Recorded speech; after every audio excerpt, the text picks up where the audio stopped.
Have you been struggling to start paying off debt? Or it seems like no matter how much debt you pay off, the debt just keeps growing and growing? Well, in this video, I want to give 4 strategies on how we can break out of this cycle. Let's get into it. So, y'all, I've been trying to pay the student loan debt off, and it's like I just can't get into it. Now, you'll have to let me know, what kind of debt are you trying to pay off?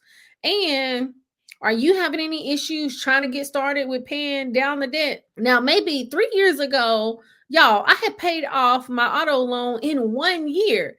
I owe $20,000 on this auto loan. And when I had originally got the auto loan, it was for, I want to say it was for 6 years. And then I said, you know what? I'm going to pay it off in 3 years.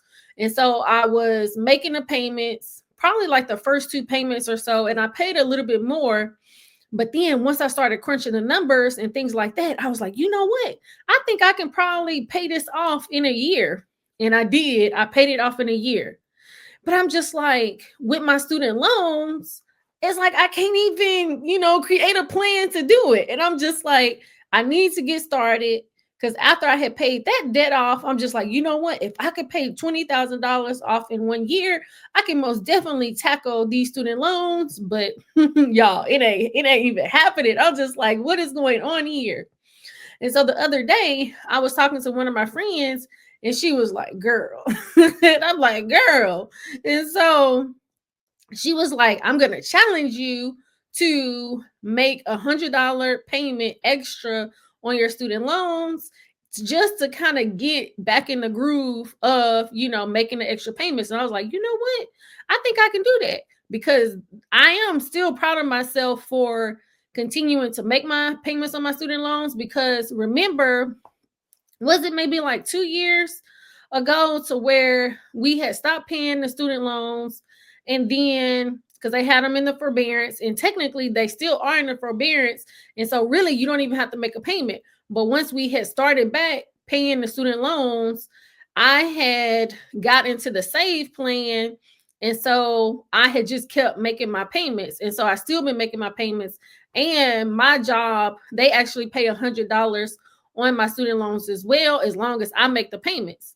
But I'm just like, I really can go ahead and tackle this. So I'm going to challenge you, just like I'm challenging myself. And my friend gave me this challenge to, how can we put some extra on it just to get us in the groove? But I have 4 other suggestions. Let's get into it. So I would say one of the biggest reasons that it is hard to pay down debt is because they got these high interest rates on, especially credit card debt. With the credit card debt, it's like 26%, maybe even a little bit higher, depending on what kind of credit card do you have. Because I did a video several months ago about retail credit cards. They're upwards of 30%, while just regular credit cards are 26%. Unless we create that plan to pay extra and things like that, it might be hard for us to pay enough to where it offsets that high interest rate. So one way that I think that we can really do this, and how I did it before, because I talked about it in one of my last videos, is trying to do a balance transfer. Because when you do that balance transfer, like now you can get upwards of 21 months, no interest. And if you do that and you create a plan, usually that can help you. It helped me to be able to not be paying those high interest and pay the debt down faster. So try to do a balance transfer. And the second thing is, while we are paying those high interest rates, the second one is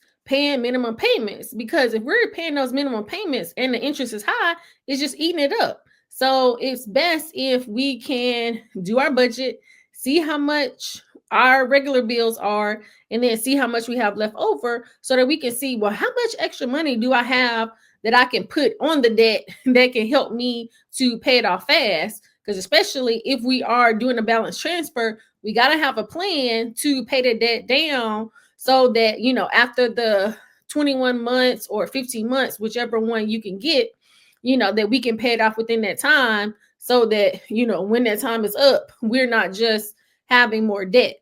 So we got to do our budget so that we can figure out how much money that we have left over, so that we can get out of paying those minimum payments on those on that debt. So the third thing is, you know how sometimes unexpected expenses come up. Because let's say, one, we did the balance transfer. Two, we did our budget so we can start making more than a minimum payment. And then boom, something happened. And then the money that I was using for that, now I got to use for something else that done came up. Let's say you get a flat tire, or you're doing something else. With the unexpected expenses, it can totally happen. So possibly before you start paying the debt down, how can you create you a little rainy day fund so that when things pop up, you don't have to stop doing your debt repayment plan. You can just go into your reserves or your rainy day fund and go from there. So last year, the third and fourth quarter, we had did a savings challenge so we can save 5,000. Now I didn't say the whole 5,000 because y'all, I don't know what it is about the third and fourth quarter. I was spending all this money and all that kind of stuff. And so I was able to save really almost half, about $2,200 I was able to save. But the thing is, when I had saved that money, I had actually put it into a high yield savings account with Marcus with Goldman Sachs. And so when you do that, it's not in your regular savings where it's not really earning any money. If you get you a high yield savings account, it's still accessible, but it's kind of, it's not, let's say, a whole lot, but I would rather for my money to earn, 4% or whatever APY than nothing. Because you know how with the regular savings account, it'd be earning like 6 cents compared to maybe if you have a couple of thousand in there, it might earn $3 or $4. So, it all adds up. You'll have to let me know. What do you think about that? So number 4 is that we don't have a clear debt repayment plan. So first, we want to make sure that we're doing our budget so we can see how much money we have coming in compared to going out. And then how much money are we going to have left over?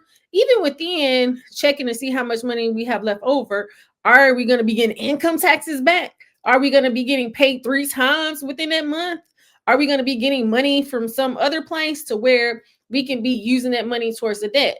But when we're creating that debt repayment plan, are we going to use the debt snowball or the debt avalanche? Now, I really like the debt snowball because you're going to take your smallest debts and then go to your largest.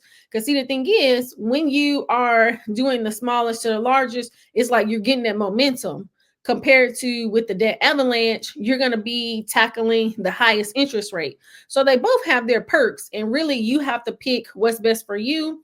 And so I'm just like, when I think about paying off my student loans, it's just like, I don't know. You have to let me know, what do you think about good debt versus bad debt? And, some debts, I can say for myself, it's like, maybe I'm just moving a little bit slow with it compared to, let's say, like an auto loan and credit card debt. It was like, boom, I was able to do that. But with my student loans, I'm just like, y'all, I don't even know. I'm not even trying to pay it off. And so this year, I'm going to create a better plan and stick with it. So that's why I took the challenge from my friend. Shout out to Drea. And I'm just going to kind of start small with $100. So I'm going to start with $100, and then maybe I'll get more excited, and then I'll start paying more. But you'll have to let me know in the comments, what is the reason that it's been hard for you to pay down a debt? Is it because your interest rate is so high? Or is it because you're only making the minimum payments? Maybe it's because things just keep coming up to where, maybe you made a plan, but then it's still, something comes up and you can't pay it off. Or maybe you don't have a specific strategy like using the debt snowball or the avalanche. So let me know, which of these tips are you going to use so that you can create that plan. Now, you'll have to let me know in the comments. Are you going to be joining this challenge to create that plan so that for 2025, you can create a goal to pay down that debt? Let me know in the comments, what kind of debt are you going to be paying off? Is it going to be credit card debt, auto loan debt, mortgage debt, or student loan debt? Well, I hope that this video was helpful. Please like, subscribe, share with a friend, and turn your notification bell on so you'll be notified when new content drops. I thank you so much for watching. Until next time. Well, check out my 2025 digital budget planner. I posted it on my Etsy shop. You can go into the description and click on the link. It's not a game.